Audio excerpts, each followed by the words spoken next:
Welcome to another exciting episode of Be Different Podcast. I'm your host, Nekesa Esther, and today I am happy and energetic. Can you see it? Can you tell? Because, drum rolls please. I've been joined by my one and only sister, my big sister, Jackie. Let me not introduce herself so that she doesn't, I don't water it down. So let her introduce herself. Welcome, Jackie. Thank you. Mm-hmm. My name is Jacquiline Nanjala. Yeah. My ID still reads Mabonga, but I am Mrs. Muchene. I'm a mother of 4. I'm a teacher by profession. Yeah. To an extent, I'm just a director. Yeah. Yeah, and also I'm a woman's leader in our church. Yeah. Women's leader. Yeah. Mama Kanisa. Yeah. Yeah. That one brings it home. Yes, Mama Kanisa. Yeah, well. Welcome. Thank you. You don't want to say the name of your school? Oh yeah, my school is Oak Park Academy. It's in Uthiru. Yeah, guys, check that school out. It's worth it. We all have our kids there. So, just before we dive into why you're here today, I wanted to do a nice. Jackie is the only, she's the only family member, nuclear family, who has never been on the Be Different podcast. If you have never listened since the audio days, because we started from audio, then now we included now audio visual. We've done an episode. I've done an episode with my dad. We've recorded an episode with mom. We recorded an episode with our firstborn brother. We've recorded an episode with my 2 younger siblings. So this is why this is so special. So I want us to play a little, not a game, we're just sharing. What is the one thing that comes to mind? We say about each other. Like me, I'll say about you and you'll say about me. So what's the one thing that comes to mind about us growing up, about me? Oh, about you. Okay.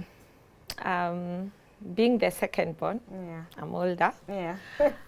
My sister, whenever she's hungry, she would cry of being very sick, you know? And she would even take the painkiller, the strongest malaria queen. And you think she's seriously sick. But the moment you give her food, she's well. So I used to be like, this girl, what's wrong with her? And she'd complain that it's the bones that are having a problem. Oh, my knees, my joints. But when she eats, the joints get healed. So welcome to growing up in Africa. Imagine mtu ako mgonjwa and this is how it is perceived or received by your closest. Your closest. The people are supposed to be rescuing you. But she was like, she's dying. You know, now you are dying. You're like, oh, and we are saying, hey, this girl. Then when we came to realize that whenever you'd say, I'm feeling my bones were aching. Like really, guys. After feeding you, the bones would okay. get, yeah. See, it means nilikuwa nasikia baridi kwa magoti. Maybe the food made me warmer. Oh, do you still have the same problem till now? Okay, I didn't have that problem. Your turn. Hey, the number of times Jackie took us to America and made us move houses. And told all the neighbors we have left Kwaheri and birthdays. But then she used to invite everyone for birthdays. So almost every event caught us off guard. Number 1, watu wanawaambia Kwaheri. Unaweza Kwaheri mnaenda States. Oh.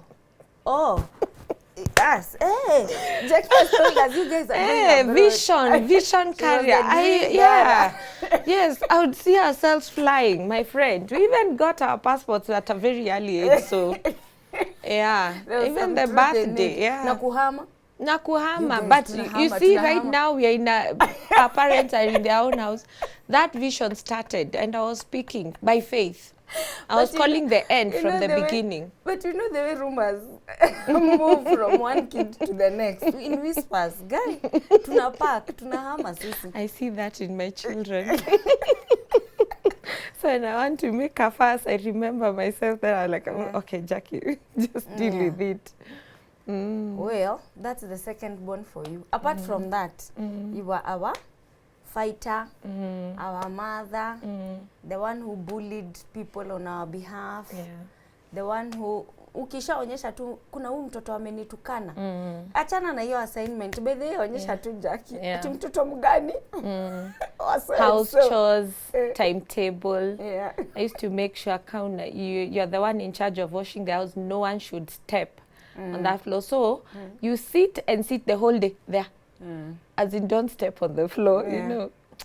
And washing the dishes. The disciplinarian of the family. So welcome, Jackie. Thank you. But the reason why now you're here, we want to discuss, of course now You've forgotten when mommy wants to beat me. Okay, please remind us. Before even she takes the whip, I'm screaming, calling the neighbors. Can you come into my rescue? Please come, Mama Nani, don't pass by. Please come to my rescue. And they've not even touched me. So imagine by the time I'm being touched, it is fire on the mountain. I hope it worked. Hiyo ilikuwa strategy. It did. It did. I hope it But worked. it didn't work on mom. She still used to spank me. She'd say 10 and it's 10. But before it's 10, I've already cried 20. Jackie is the dramatic one. I used to be the quiet one. She was the dramatic one. The drama queen. So I'm the drama queen. You still are the drama queen. Subject to debate. So Jackie is here because you said you're a mother of 4. Yes. And most of you people who watch, some of you are my friends, some of you aren't, but those of you that are my friends, you remember in 2015, right? 2015 is when I came to you. We did a whole fundraising thing, a drive. We did a fundraising drive, and at the time we were fundraising because of a kidney transplant. One of the kids needed a kidney transplant. We were to go to India for that. It was a first time thing for our whole family. We had really panicked, and we called for a funds drive because, you know, we needed help. And that's when it went out to the public. I'm saying so that a point of contact for the audience to understand or remember, so that now you can tell us the story. I gave birth to my firstborn in the year 2009, January. It was a wonderful feeling. Then just before I left, just before we were discharged, the day that we were supposed to be discharged, my daughter had very high fever. So they had to give her very strong antibiotic via the vein. And then we went home. Our journey began, bonding and whatever. But I used to feel there's something wrong with my child. When you breastfeed, she just throws up everywhere. So when I go to hospital, you know, it's a new experience. When I go to the hospital, then the nurses tell me, it's common. You know, they used to think it's that milk that the children just bring it back. But I used to tell them, no, this is actually my child pukes. I keep changing clothes every now and then. And I can see she's not well. Like, you know, her tummy is not well or something. And well, they didn't understand me, but because even when we left the hospital, we went home with some antibiotics. So I used to go back to hospital. Sometimes now after 3 months, I had to go back to work. When I come back home, I used to really cry because I'm feeling my baby is not growing the way it's supposed to be. So it was a journey. Then she got to 1 year, she started walking, but I still feel she's underweight. There's that nagging feeling. Yeah, there's that, you know, an instinct of a mother. Then I'm like, I've never been a mother, so can this? But I have done early childhood development, so I know how the development of a child is supposed to be. So I have the knowledge in that, but now this is the actual thing, the reality. So does it work the same? So I kept going in and out of hospital, asking the doctors if my child is okay, and they're telling me she's fine, and I go back to home. And I kept telling God, God, can you remove this thing that I'm feeling that is not, that is not good, you know. I'm feeling my daughter is not growing well. I'm feeling there's a problem somewhere, I can't place my finger. You know, then I used to tell my husband, I feel there's something wrong. And my daughter was a quiet girl. You'd not know if she's sick or not sick. The moment she starts crying, that baby is very sick. So so I used to pray and tell God, am I making a mountain out of a molehill, you know? So when she continued growing up, there came a day when, when now she joined school, I used to call, ask the teacher, how was she? She keeps vomiting, she eats, she vomits. I take her to hospital, they check, there's nothing wrong. But there's one day I decided, okay, I went and told the doctor, this is too much, because you keep telling me there's nothing wrong, you do blood tests, she's fine. But now this vomiting is alarming. So she's vomited all this years. Yes, and then she looks like she has kwashako, because the tummy is quite big. So I told the doctor we need to do some tests, to run some tests. I don't know which tests, but okay. So the doctor suggested, let's do an ultrasound. Okay.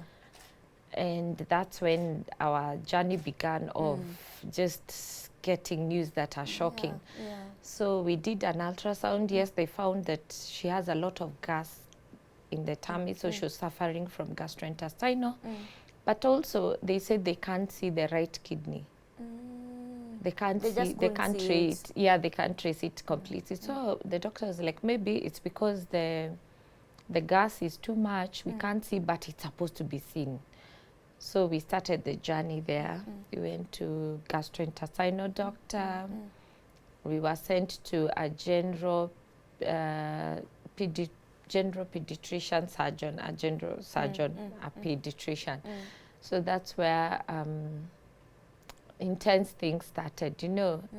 We did all the tests he wanted, and some other tests were very expensive in Aga Khan, but we had to do kidney functioning. Then he said the other kidney is at 10. Wow. The one that is not being working. And he said, now I suggest we remove it because it's gonna cause problems. Remember, the one that was not being seen, or that one that is at 10% function. Yeah. So he said because it's shrinking, it's not gonna work. So you see, as a mother, you really want, if that's the solution for your child. In fact, I even forgot that there was gastrointestinal problem, which had not been treated. Okay. So they're telling me about the kidney, which is emergency. And because she had hernia, he said, now we'll go and remove the kidney as we close the hernia. So I was like, fine. We went, booked the hospital and everything, and the surgery was done. I remember it was 2013. 2013. So around the year 2014, now we were going back for reviews. We would go, January, we go review. The doctor just checks the wound and says, the baby's fine, go home. February, the baby's fine. I was like, when it came to July, August, my baby's still the same, throwing up and everything and becoming sick. So to cut the long story short, that's when I realized there is a nephrologist. I don't know who that is. A nephrologist is a doctor who deals with kidney. Because when I went to see now another general doctor in the same hospital, she asked me, before the kidney was removed, because I told her a bit of his history, before the kidney was removed, did you see a nephro? I was like, no, I didn't see a nephro. So that's where the problem now started. Then she said, it's an emergency. They did blood tests, it's an emergency and everything. Yeah. So introduction of a nephrologist. Where do you start from? So they got me a nephro. They called the nephro, actually it was on a Sunday, because I took my daughter on a Sunday to hospital. They called the nephro. They said it's an emergency. So I was like, how. Okay. So they said because they've done a kidney functioning test via blood, just there, they were like, things are not looking well. Your baby's really health is deteriorating. The kidney actually that is there is slowing down in functioning. So that's when we got to see the nephro. We were admitted again.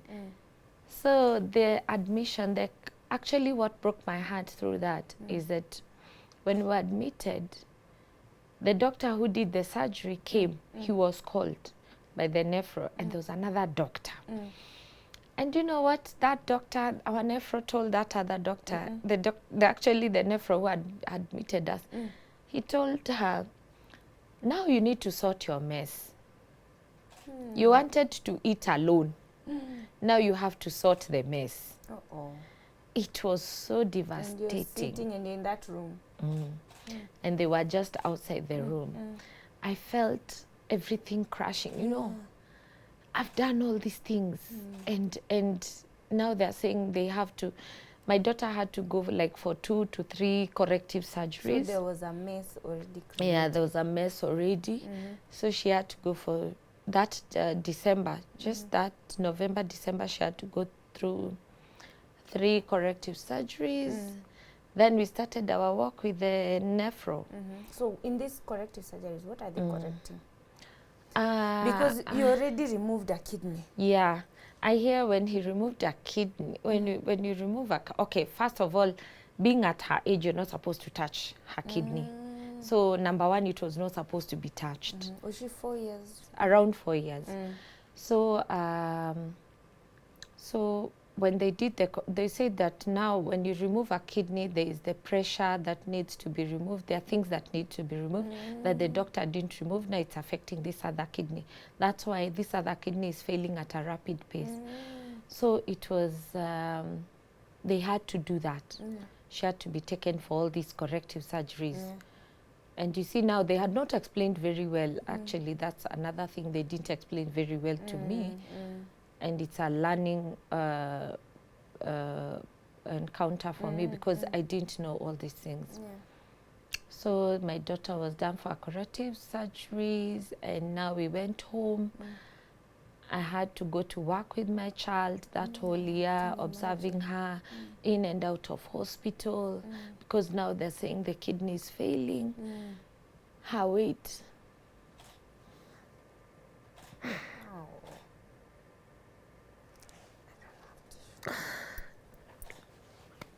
Yeah, her weight was actually below. But I was strong for her. I was strong for her. When I cried, she used to tell me, "Mommy, I will live. I'll not die." So I used to tell her, "Amen, you live." At the time, she became very vocal. She was actually very strong. She was very vocal. After all that, she was very strong. And we walked the journey with the nephro. That's when she told us that if we continue like this, she has to do a transplant. But she told us if we start dialysis, she's not gonna make it. So she told us to look for a way we can go to India and do a preemptive transplant because with her weight and the way she knows our, you know, the Kenyan system and the you know how to handle. Actually, they've handled better cases, but they turn out, you know, the other way. So she was like, now this one is very fragile, so just look for a way to go to India. So that's how we got everyone. Yeah, we had already spent a lot, and people didn't know what we were going through. No one knew what was no going on. one knew what was going through. So we had to bring people together to help us. And you were a volunteer donor. They did the test, and you were okay. So we had to go with you to India. I really thank God because we got the money that we needed. And so we went to India, and when we reached India, actually all these things were brought to light. first, the gastrointestinal gastric or whatever was not treated. Number 2, the kidney was not supposed to be removed or touched. And number 3, if it was not touched, the child would live with that one kidney for the rest of her life and should not have any problem. Should be okay. So you see, all these things, when you're told, hey, you feel like going back to fight. You feel like you can sue those doctors, you can do all these things. But now the doctor said, now you just have to take care of the heart and do the transplant. And that's when they did the test, when they did everything, they said you can't. As my sister, it has to be first class family. Me or my husband. So we did head and tails. It's called of a coin. We flipped a coin. So and that was my husband's prayer, that it goes to his side, because we still needed more children. In our mind, we are thinking, because you've already been taken through all this process, you're told the longest serving transplant kidney was 45 years.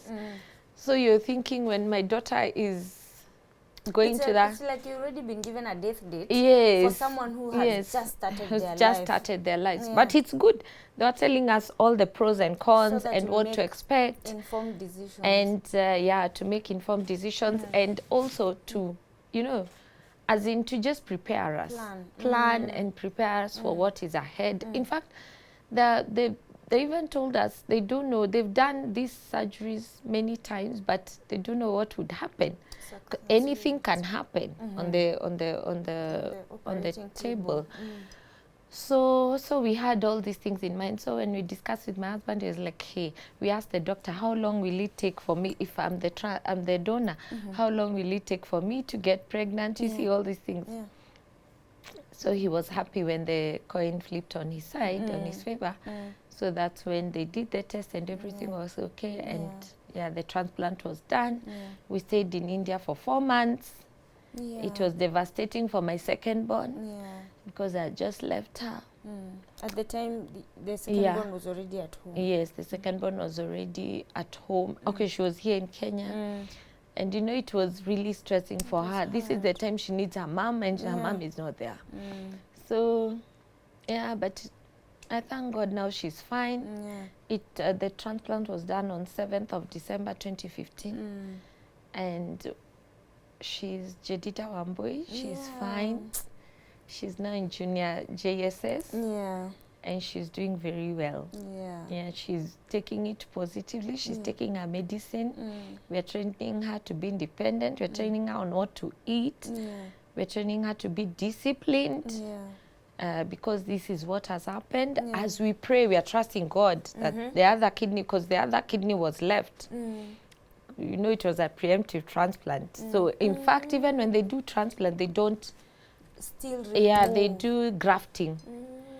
So you see the other kidney is still there, but whenever we go for reviews, they still check. It has shrunk, but it's still there. So I keep telling her, God can make it come back. Coming back, okay. It sounds weird, but I know God can do it. So we are trusting God as we take our medicine. We are trusting God, but she's fine. But it's interesting to note that you guys have been on meds ever since. Since, yes. We have been on meds ever since, because now she has to take, in the morning she takes 6 capsules, and in the evening at 4. So she's on meds 6 a.m. and 6 p.m. Wow. And that it's not also easy for her. We'll come back to that one. Now, please take us through, because now we are dealing with, Jose, now the last born. Now, because of what happened with Jedida, I was so keen on my pregnancy. I really worked with my gyna, and I was taking care of myself, because now I had that fear of what happened. No one is telling me mother, why what caused this, So you have that fear. So even I remember when I was pregnant with my my second pregnancy, actually, I had a miscarriage because I was so fearful and anything would happen to me, and you know, this Your thing. whole body has tension. Yes. So it can even reject Yes. the whole, So I had a miscarriage, but now my current second born, I had a smooth pregnancy and the baby was fine. In fact, I kept checking. I kept going for checkups. You know, do UEC, do, you know, because I want to check is her organs functioning well? Is she okay? Then my third born, the same thing. And now when it came to my fourth born, the pregnancy was okay. The baby was developing well. But 2 weeks to delivery, I decided to go for another ultrasound. Actually, I just dreamt. I just dreamt that I need to go for another ultrasound because I'd already finished. We were waiting for the baby. And in my dream, I even saw the sonographer who is supposed to do it. It was so weird. We were to go for goat eating the next day. So I woke up and told my husband, I'm not going for goat eating. I need to go and do an ultrasound. Then he was like, why? I was like, I just feel, because I was looking for a reason to tell him, but I dreamt everything. So he decided to take me. So as we were parking, the sonographer was parking next to us. So it was, I don't know, but I felt it was divine. So I got out of the car and just told her, hi, I feel like you should do for me an ultrasound. Then she was like, okay, how did you know? I was like, I don't know, but I know. Are you in the whatever department? She was like, yes. But I've never seen her the entire time I was going to that hospital. So she told me, okay, fine, do this, go to the doctor.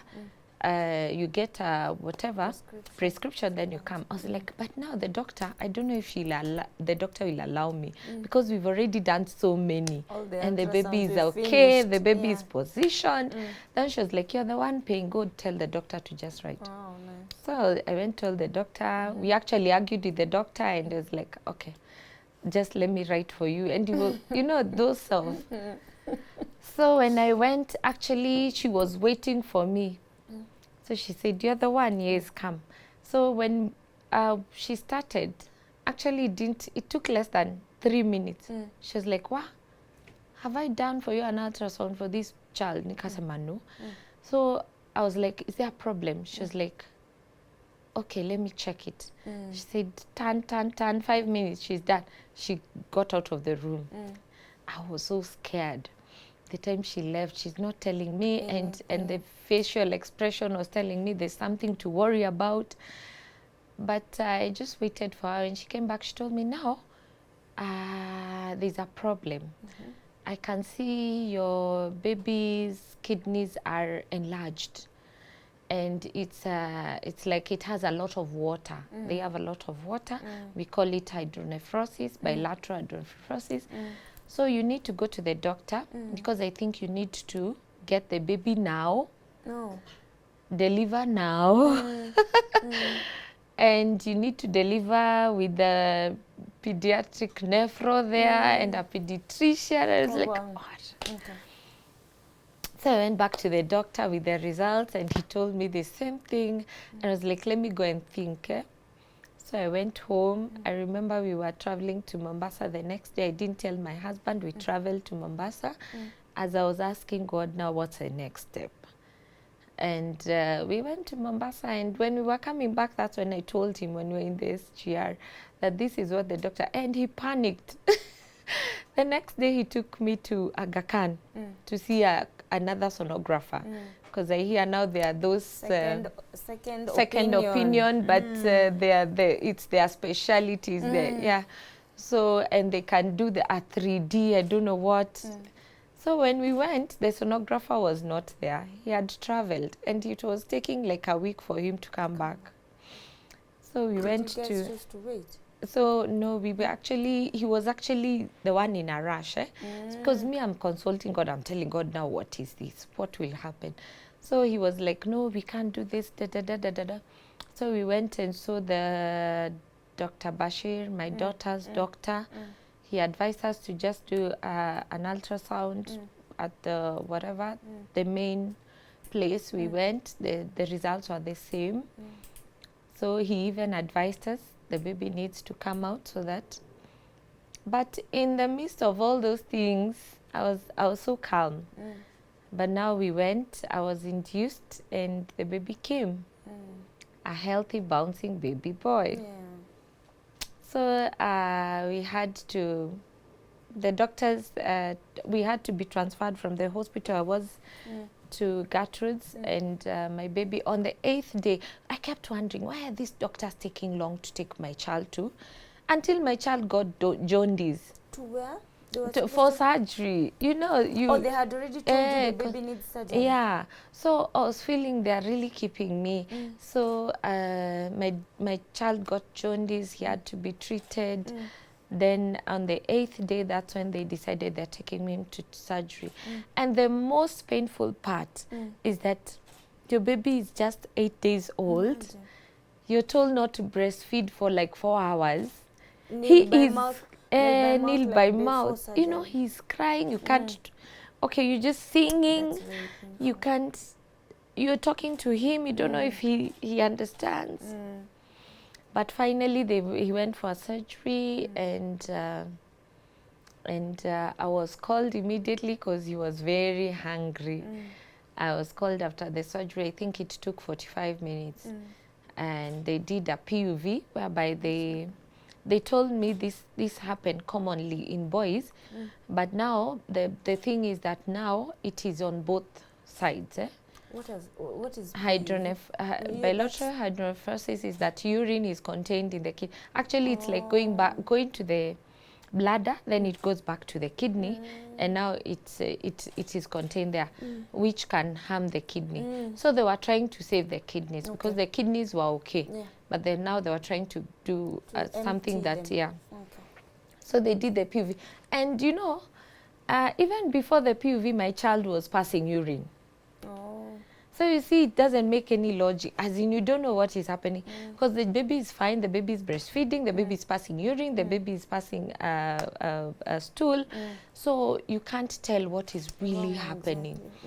So they did a surgery called PUV and circumcision on the 8th day, so that's when the doctor came and told me, you know, even Jesus got circumcised on the 8th day. Like, so I was like, you'd have told me. and the doctor was, you know, feeling hot there, and I'm thinking, geez, you should have told me. I've stayed here for more than. So they said I just be careful with him, watch. And you see, now he was still passing urine. But now because mostly when that happens, when you have hydronephrosis in the kidney, they say it's the valve in the urethra that is actually narrow.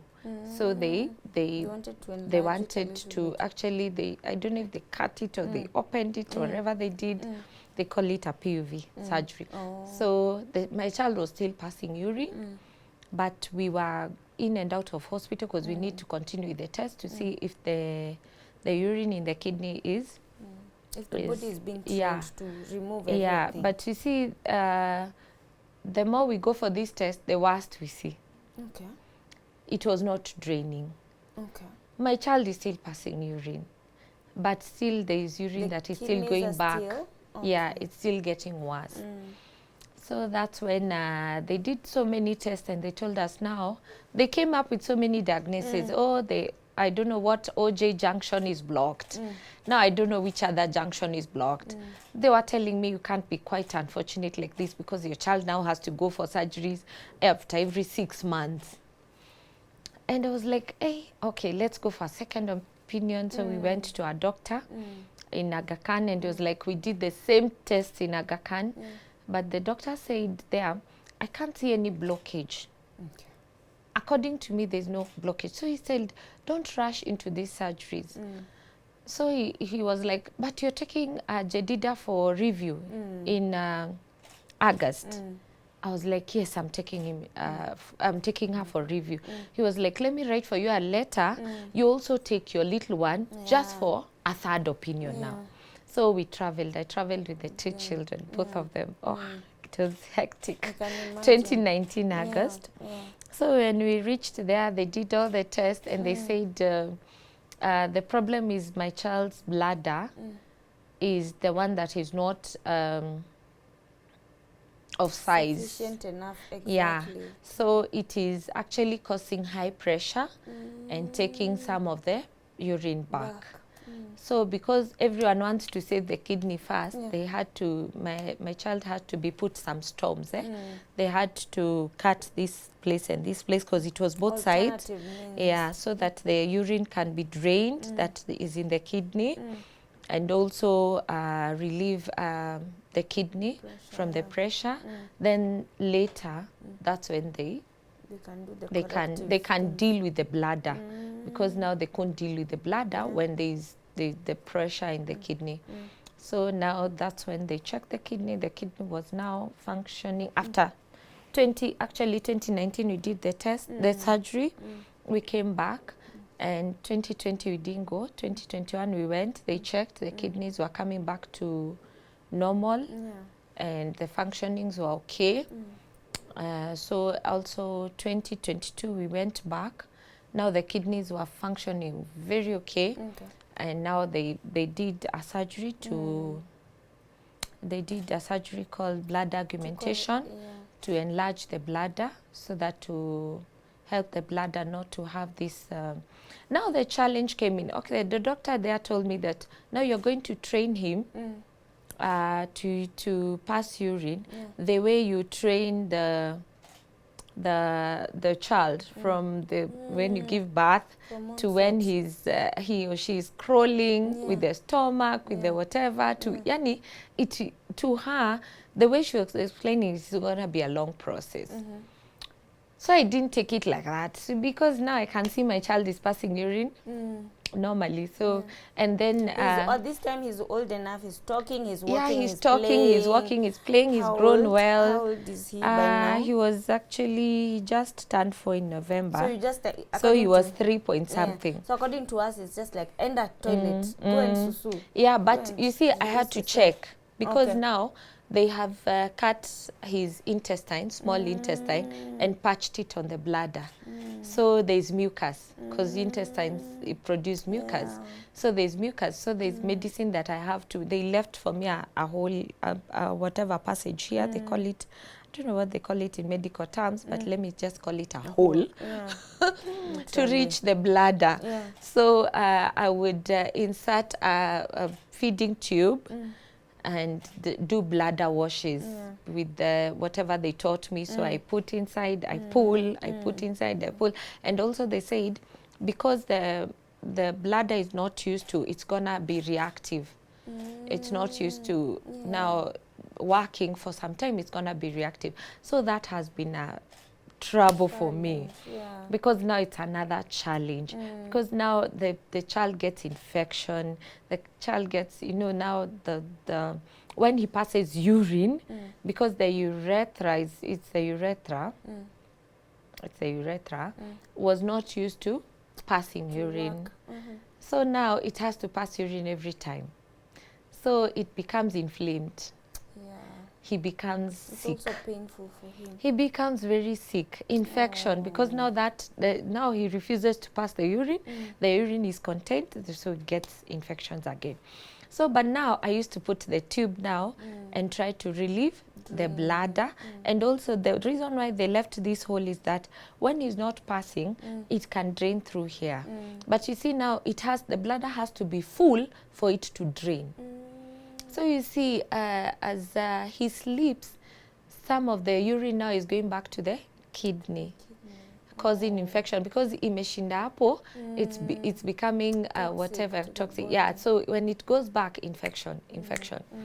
I remember actually when we were landing back, it was throughout the journey, my child was very sick. I remember when we got to Qatar, I had to look for medicine and what have you to just make him just eat because he can't even eat. So when we landed, I told my husband, in fact, I was crying. When I saw him, I cried. I told him, take the baby. He's very sick. Take him to hospital. So when we just got home, by the way, he saw this baby is not well. The fevers are very high. So we rushed to Aga Khan. No, actually, we didn't actually go immediately. Actually, we went, but I told him, before we left India, I noted he's not feeling well, but because we had booked the ticket, I just had to come. So when so I told him there's some tests that I was supposed to do in India. So I told him, let's go to Lancet first, do the test, then we go to hospital. So when we were in Lancet, the blood and everything was removed, so I looked for a place just near there to try and make my child eat. When we were there, my husband decided to go back and check the results. When he went, the Lancet guys were up and about. You know, they were asking, where's the baby? And he's like, what? The baby's supposed to be in ICU. The doctors are waiting for him in Aga Khan. It's that bad. It's that bad. So, and my boy was walking, but he's weak, but he was so strong. He's like, I just have, so he'd walk a little bit and tell me, Mommy, carry me. So we went to, my husband did tell me, but he said, we have to rush to Aga Khan because this is serious. So when we got to Aga Khan, actually they were waiting for us, for the child to be put on medication. For those who don't know, Lancet and Aga Khan, literally a walking distance. Second Avenue, Third Avenue. So when we got to Aga Khan, they took the process, admission, It was so fast because now that my child was like, in fact, they were like, he's walking with the way everything is. He's actually, So they admitted him.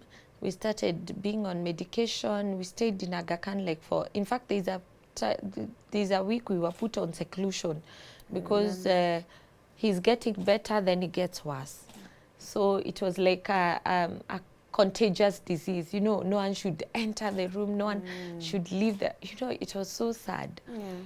So, but he got better, and we've been in and out of hospital because the recurring of the infection. But gradually, like right now, he's passing urine. We have the tube on, but we close it. We just continue. He's passing urine. It's not in and out of hospital now as much, but now it's even him, he can feel the sensation. At first, when he used to feel the sensation, he felt like I'm sick, pain. You get? But now he's feeling the sensation. He says, I want to pee. He goes to pee. But now the mucus are still being passed through the urethra, and you can see the mucus. Sometimes they just go. Yeah, like he wants to. He wants. I still do the washes, but according to the doctors, I should have stopped. You know, even the doctors here, the ones who deal with they're called what? They told me, you know, in fact, 2 weeks after the surgery, 3 weeks, he was supposed to he's supposed to be, to whatever. But you see this reoccurring whatever, and the bladder being overreactive, I think that's why we've taken too long. And then I remembered what the doctor, because we keep chatting with the doctor on the other side, she told me it's gonna be a process. So I embraced it and I started taking care of. I became like, even in Aga Khan, I was like the doctor and the nurse, because now they were telling me to teach them, because they've seen the surgeries, but they've never seen such whereby there's a storm. We can do the washes, we can do what. And it was amazing because now, you know, the doctor told me we are leaving this so that the child does not get bladder stones, because this mucus can be very heavy and not being able to be passed through the urethra. So that's why they left it for me. So the doctors were like, let me see. In fact, the healing process came when now the doctor said we have to put the doctor in India wrote to us and told us, just put the tube and let the urine drain like for a whole week. Yeah, let him just, yes, you can just ask him to pass, but let it drain. She said now, all the urine that is there is infected. So it needs to be drained completely so that the urine that is coming, even if still drain it. And that's how my child started healing. So now when we see that he's getting an infection, we just know that there was urine that was not drained.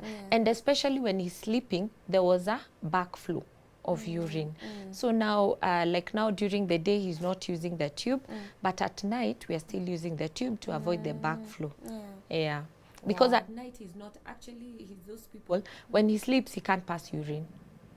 You get? So he holds, because we've tried, we close the tube and we put on a diaper so that we can see the amount of urine that will pass through, and he doesn't. So we just open the tube and you find this diaper that is here is full, and the one that is down there has nothing.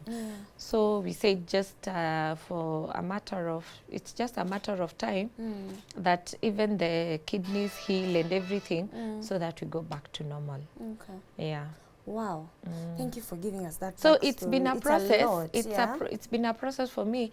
To an extent, I've gone ahead. I want to learn more about urology and what happens, and how I can detect things in children. Because that was my next question. In your interaction with all these doctors, have you ever asked one, what is the cause of this? Is it something we have? Is it genetics? Is it, what causes it? Actually, I asked the doctors. I've asked all the doctors I've met, and they keep saying, imagine we can't tell. It just happens.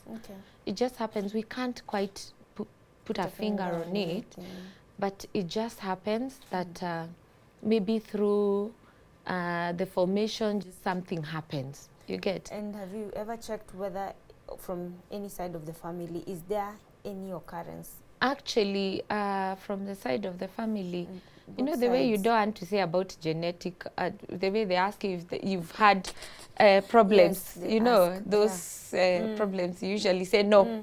Do you have a history of this? No. Even before you think about it, no. But what I've realized is that you can never tell. You see, you cannot quite tell what is happening, because I've seen urological problems on my husband's side with the ankles, you see. And also in my side, one of my Uncle Joseph, told me something about his bladder and everything. And it, you know, it clapped. So you can't tell where it's coming from. But also I decided, the doctor here in Aga Khan told me there are some tests that he needs to write for me to do, so that I can check if it's a problem. Because I'm still asking, because I still want to, if I get I wanted 6, but now with these problems. Go ye forth, meow, go ye forth. I really wanted many children. I love children. So I really wanted, Anyway, but I really enjoy. So maybe the question I would want to ask you, that's a very heavy story. We are here with our small number of children complaining about motherhood from here to go. Tunapiga nduru. I can imagine how the journey has been for you. It hasn't been easy. I know we've talked about, we always complaining about motherhood, and you, as my goodness, I remember in the journey, you haven't mentioned, I know because I'm your sister, you lost your job in the process. And you've mentioned here to us how you had to go to work with Wambo for 1 whole year.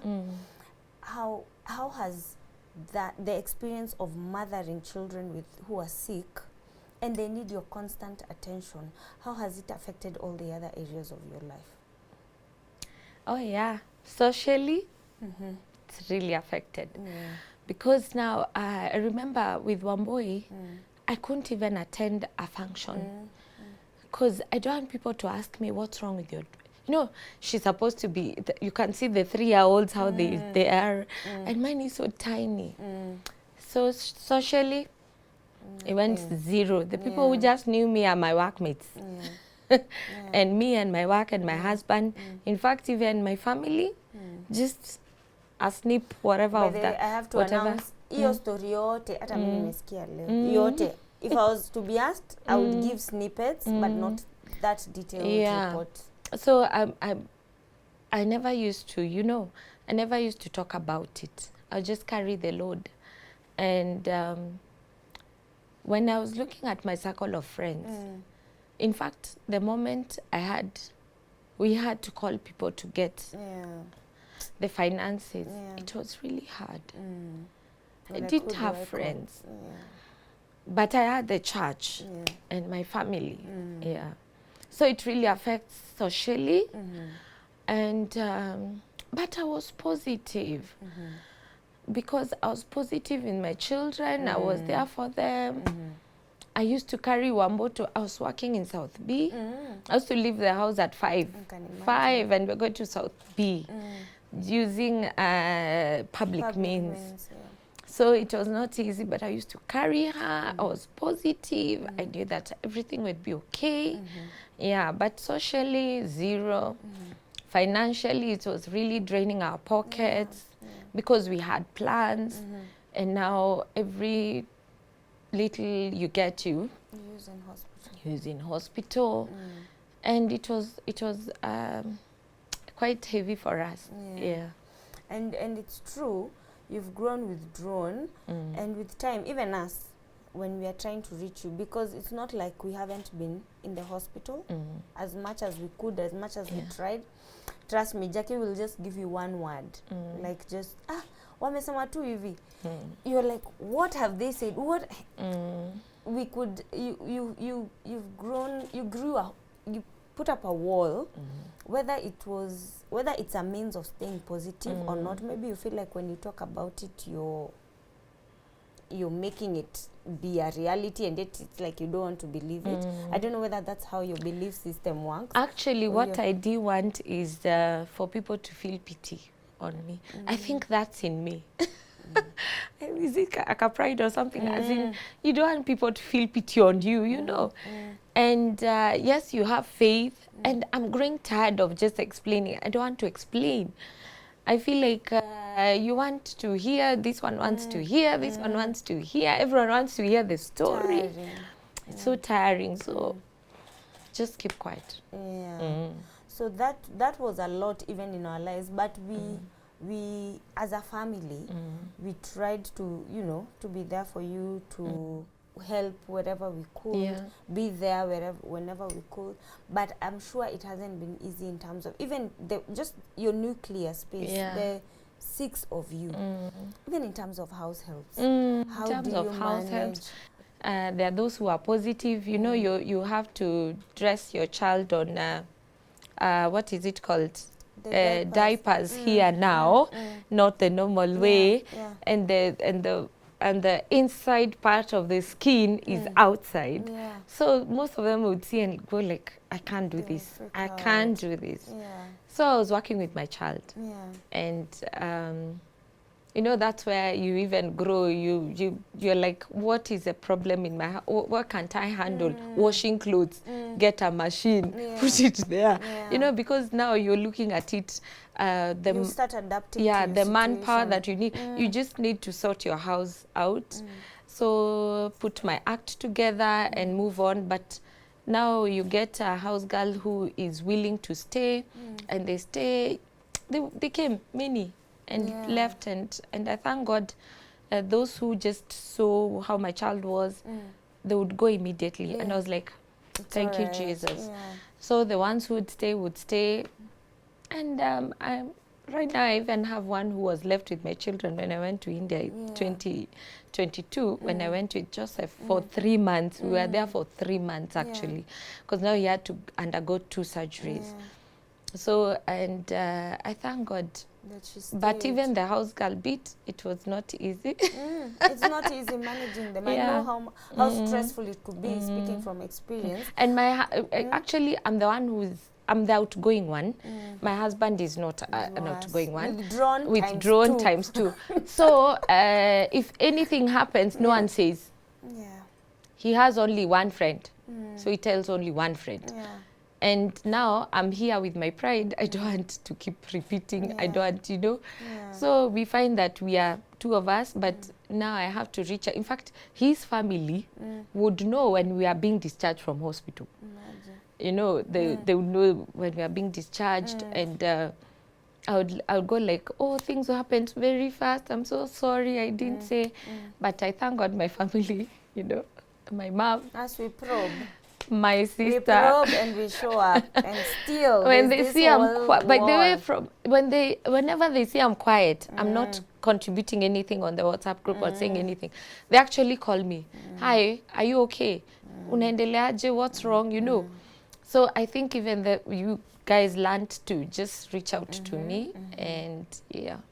But maybe, okay, there's something you said that I really, it tickled me. I've been there when you're going through your labors.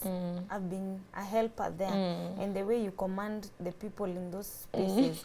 But then you've grown a very hard, back, where you command the nurses and the doctors. The rest of us are shushed. Our nurses, not these ones, the ones who deal with Jackie. Na anawajua majina. Atawajua majina na akutume uite ule mwenye nimesema anaitwa hivi na hivi. Endo uite huyo ndo umwambie akuje. Anisaidie. Okay, I don't know. Now hearing the whole story, of course I knew the snippets and the bits and what have you. I don't know whether in your own space, do you feel like that is information that, you could help someone in terms of, number one, advice. There are parents who are going through it with their kids, and there are parents who are, depressed, walking out here depressed. What helps you to, to relieve? Because especially this time round when you stayed in India for so long and we came to pick you, I was also overwhelmed. I was also really overwhelmed. It's like, it wasn't easy. You were telling me how your arms were aching from carrying Jose the whole time. It's not easy, guys, to carry a 4-year-old kid. Not easy. The whole time. Remember, you have other kids at home. From a motherhood point of view, you were really overwhelmed. And it was also overwhelming. I don't know. It was so overwhelming. It was so overwhelming. Sometimes you just want to sleep, but you can't sleep. You sleep like for 1 hour, you're awake, you want to check on him, like that, But parents are going, when you have children with problems, let me call them, you tend to live in denial first, or you seclude yourself, you hide your child, and you beat yourself. You're like, what didn't I do? What did I do wrong? You start searching. You start, all these things. You actually, at some point, you're angry at God. But through this journey, I've met so many cases whereby, like, I thank you, God. Because mine is not as bad as this one. I like, just last year as we were going for the surgery, there's a mother who came and she told me she's from Rwanda, and she told me, you thank God it's that. My baby was born without a hole, Anas. So the first thing that they did in their country was to open so that she can be pulling out the feces from this area. Oh, you can imagine. Or the same area? Yes. Or from the intestine? From the intestine. They opened a place where they can be pulling, and they did that was the first surgery. Then the baby went through another second surgery to open the hole. It backfired. So it became worse. They had to come to India. Now that was their second year coming to India. You can imagine the feces. So it was not easy. And they have to pull, because now there's no force. Then they have to pull it out. So I was like, hey, thank you, Lord, I'm not pulling urine. No. Feces. I'm not pulling urine. I just have to look for something to put there. Then another thing you see with feces, you have to be extra clean because of infection. So I was looking at her and I was like, thank you, Jesus. Then you look at another one. Holes in the heart. Not 1, 3. The child you're being told is 3 years and the baby is so tiny. In fact, that mama, I used to reach out to her. I even took photos with them after the surgery, because she was hiding in her room. There you go and rent a room. you don't stay in hospital for so long, so you just keep going to hospital. So everyone is hiding. You meet another one, cancer, and the child is so young. You meet another one, brain tumor. You meet so many cases. We are not even talking about special need. You're talking about diseases, sickness. You get. And these parents are, you look at them and they're trying to really gather hope. They need just words of hope. And sometimes when you talk to them and you have not gone through anything, I don't think they hear. Yeah. But since you've gone through something, you are able to sit down together and, console each other. So that has made me become more curious. In fact, the doctors are telling me I've become a doctor because I read so much about diseases. I read so much about things. In fact, when I just came back from India last year, I enrolled in MKU to do counseling and psychology because I would feel my son needs counseling, but I don't know where to take him, and I don't know how to start the process. Even Wambo, I was just Even wondering, Wambo, now she's almost a teenager. And these children, when they go through those things, the pain they felt and everything, they really need, they have psychological issues. So, and also apart from that, I want to know, because I remember when I came from India, I'm a teacher by profession, so when I came from India, I went back to work in 2016 now. I went back to work. And I would go to classes because I was the head teacher. And, I would identify. In fact, I met a very small boy who is sleeping. I asked the teacher, what's the problem? I said, this boy, sometimes I realize he can't see. Then sometimes he sees. And I told the teacher, call the mother. And she was like, what do you think? I said, just call the mother. I called the mother. I told the mother, you need to take this child to the hospital. I asked, where do you go to the hospital? I won't mention the hospital. I told her, go back, tell them to check the sugar levels, because this, the way the child is not, the sight is on and off, check sugar levels. In fact, I remember she went the same day to the hospital. That hospital admitted the child to ICU because the sugar levels were too high. The child was suffering from, I don't know, it's called type 1 diabetes or type 2. And the child stayed in ICU for 3 months. So you see, I've been, getting to know. And you interact with kids. I interact with them. I do what now? You see, now you are able to see. I'm actually able to tell. This minor, it's like I'm a doctor. And even when a parent comes and tells me this, I tell them, please go for this test because you need to check everything, So it's like, it's just in me, it just comes out. I just find myself saying, and I tell them it's not a cause for alarm, it's just for you to be at peace. Just go and do this test. Because I believe if somebody would have told me that earlier, things would be different. But God brought Joseph. The reason why Joseph has gone through this is to teach me that God has opened it up for me early to prevent what I went through. And I really thank God that I came to know it before birth. Do you know, all the doctors were asking me, how did you know? How did you find out? Because they find out when the kidneys are completely done, as in you need dialysis. That's when they find out there was a problem. And it takes years for it to be diagnosed. So I thank God because that happened. So that, but even without that, I had become accustomed to taking my children for screening, doing all these tests, So I would eventually have taken Joseph. But still, I thank God because he revealed it before. Because even the doctors are like, this one, he'll be okay. He's okay. Maybe the question I would ask is, what happens to the two kids who are the middle children? You're a middle child. No. What happens to the middle children? How do you, because there's that feeling you always want to compensate. You always want to do things for the two that are not feeling like they have your attention or spend more time with you. Because the song is always, Wambo meza dawa, Joseph anya hivi, this one, Joseph come do this, I Wambo this and this and that.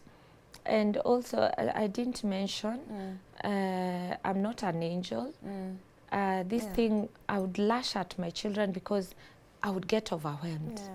Of course. And I would lash at them and shout.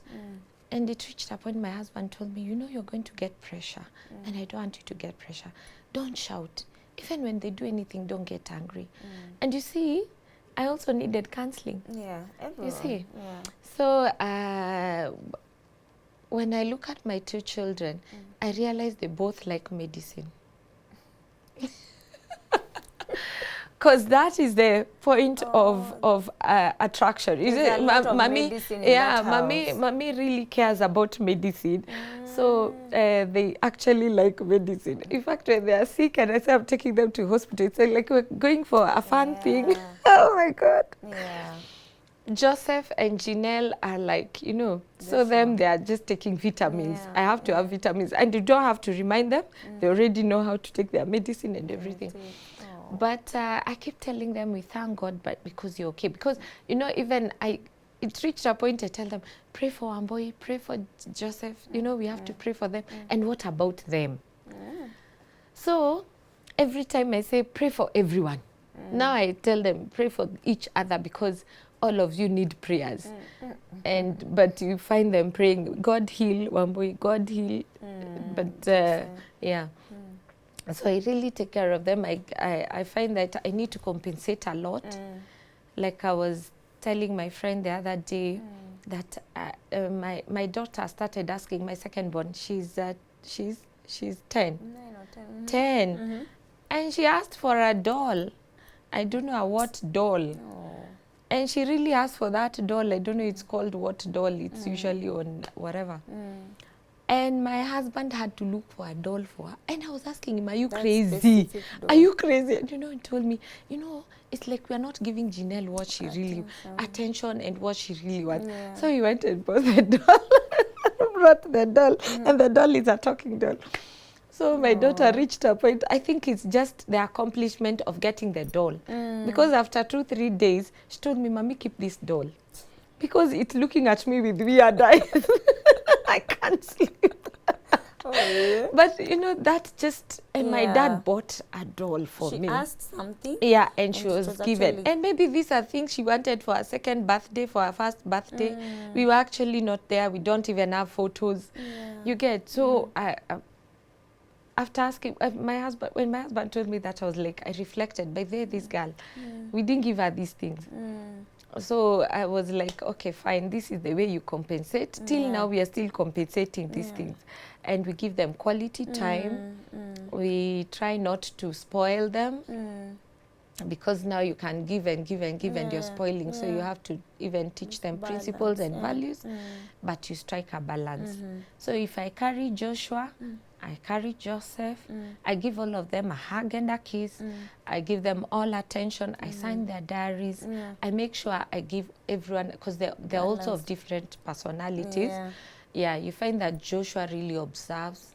So he observes the way I treat all the others. Yeah, and then he records. He actually records everything. So if you make a promise, he will remind you of something you did. You gave so and so something, and you didn't make a promise. Why are you? And he didn't do anything. You gave him. Why are you telling me if I do this? And you he wants to observe patterns. Yes. So he's quite keen, and my husband keeps telling me, you have to watch out. This boy. You see, and Janelle is kinda introvert when it comes to home. No, we want her to say she's not talking, she's not.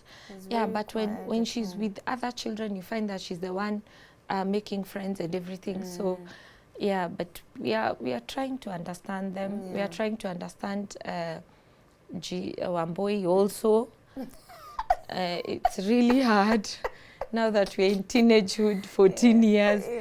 It's really hard, but we've come to realize that you also have, because she's a powerful, you know, and she'll just lash at anyone or just, and also I think some of these things she saw in me. because I was getting angry. I don't know what to do. I just lash out. And that's why we are told to be very careful, because they watch us. They really watch us. They watch what we do.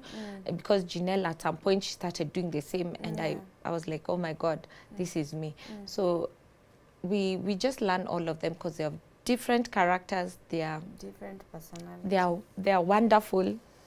She said 6, ladies and gentlemen. Yeah, I was to get 6. Go on. Oh my goodness. Our best She's wishes. Always there in the delivery room. Best wishes. Come, we witness, we go. We are the community that is always like village. Unakumbuka mtu anaambiwanga za mtoto, there's a village kulea. Yeah. Wait. Mulikuwa wangapi huko?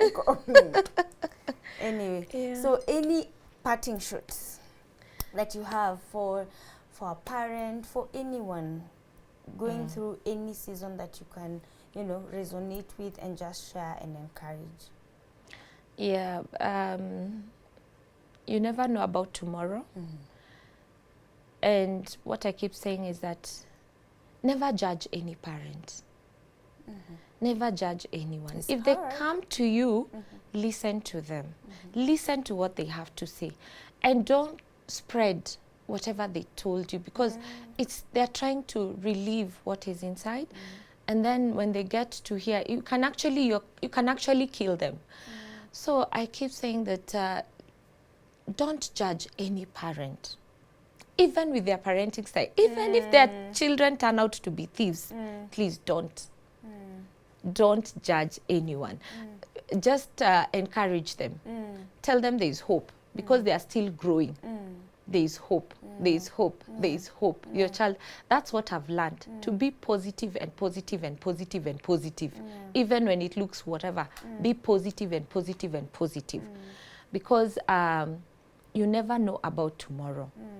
So, and also, if your child is facing any challenge, be positive, just reach out, go to the doctors, and also be keen on getting second opinion, on sharing. I think if I would have shared what I was going through with Wamboi, I would not have reached a point where I get to know there's a nephro before I did the surgery. You get? After I've done the surgery, I would have known before. Yes, because I didn't share, you see. So, and also, I say take time and just understand everything before you take a step.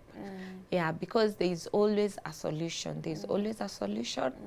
And when you're positive, things will work out. Yeah. But don't be very quick to judge. Just be very quick to console, and also try to empathize, with the other person, and put yourself in their shoe, and You're doing well. You're doing quite well. Those of us that look on, and maybe, now that I'm feeling judged, those of us who share your stories, we share from a point of strength and as testimonial. You really are that super mom, and you've done so much. You've done so much. I mean, you do a lot.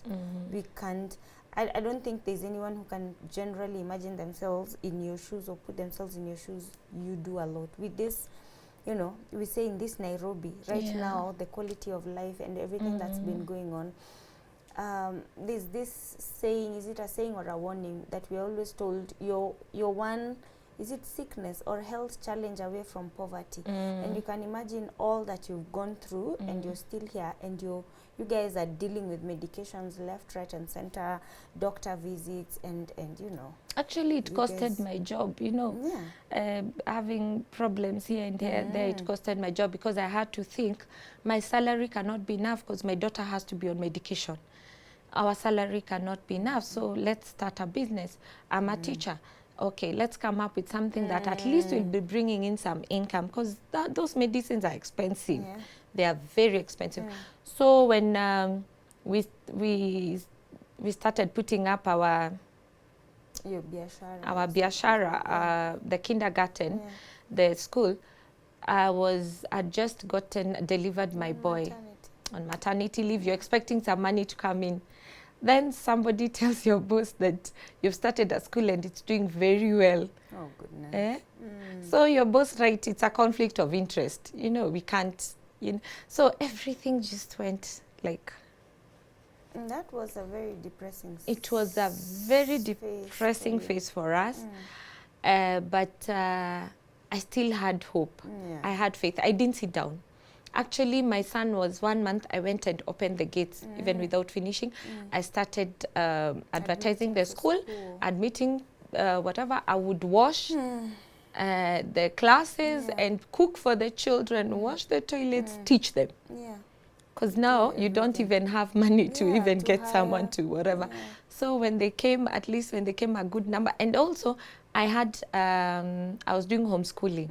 I had to look for homeschooling. So I'm carrying my little one, using public means to go to Kiambu, Runda, where to do homeschooling, so as to get some finances. So I was just looking at it as, you know, tomorrow must be better. Like she has to It has move. to, yeah, This one I have is just to a move. working I have to solution. move. I used to say that my shoe used to just say the... would just say what I can't tell the story. Yeah, and it reached a point I gave a testimony and I said, if I didn't die in 2017, Jackie, I'm not dying even now, and I'm not dying in the near future, because what I went through was really, really depressing. Depressing to an extent. You're breastfeeding, but there's no milk. There's no milk at all, and he's barely 3 months, but there's no milk. Yeah. But we pulled through. Wow. There you have it, ladies and gentlemen. I hope you have been energized by that story. Please, it's a story of hope, story of, you know, victory, coming out on the other side, energetic. Don't be depressed. But then again, please check out Okpak Academy. And take your children there. She is as passionate about education and impacting children's life. All our kids are there. I mean, we made our decisions of where we live because our kids needed to go to Okpak Academy. That's how much we believe in her. And she's our big sister, our second mother. Thank you so much for watching. Kindly comment, share, like, subscribe. Thank you and have a good one.